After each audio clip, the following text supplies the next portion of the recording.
বজাৰৰ মাজত এইদৰে ইমান পাব্লিক ইমান ৰাইজৰ মাজত এই ষ্টাণ্ট কৰা এটা বা এই ধৰণে ৰছীডালত খোজ কৰা সাধাৰণ কথা নহয়।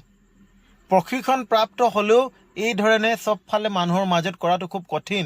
আৰু তাই ইমান কম বয়সত এনে এটা কৰ্ম শিকিছে বা এমুঠি ভাতৰ কাৰণে তাই যি এনেধৰণে ইমান ধুনীয়াকৈ তাই নিজৰ কৰ্মখিনি দেখুৱাইছে, প্ৰেক্টিছখিনি দেখুৱাইছে।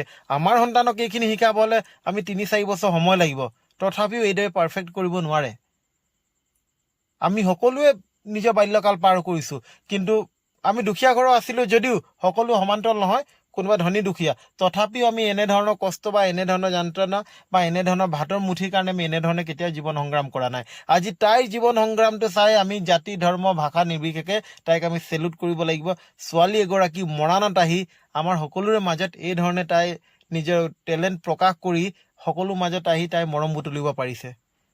গতিকে সকলো ৰাইজক অনুৰোধ কৰিম, নিজৰ সন্তানক কৰ্মজীৱনৰ প্ৰতি তাইক বা ল'ৰা হওক বা ছোৱালী হওক শিকাব লাগে।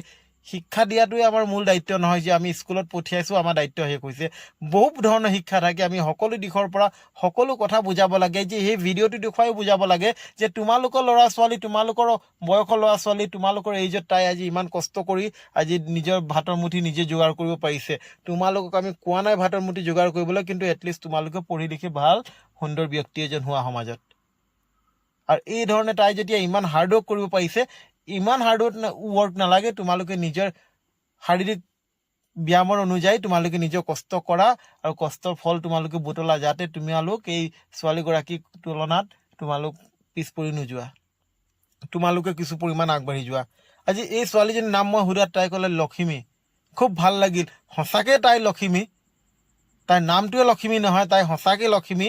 তাই নিজৰ ঘৰখনৰ লখিমী। আজি এই বয়সত তাই নিজৰ ঘৰখন চলাব পাৰিছে, তাইক আমি নিজৰ ফালৰ পৰা চেলুট জনাইছোঁ। ধন্যবাদ।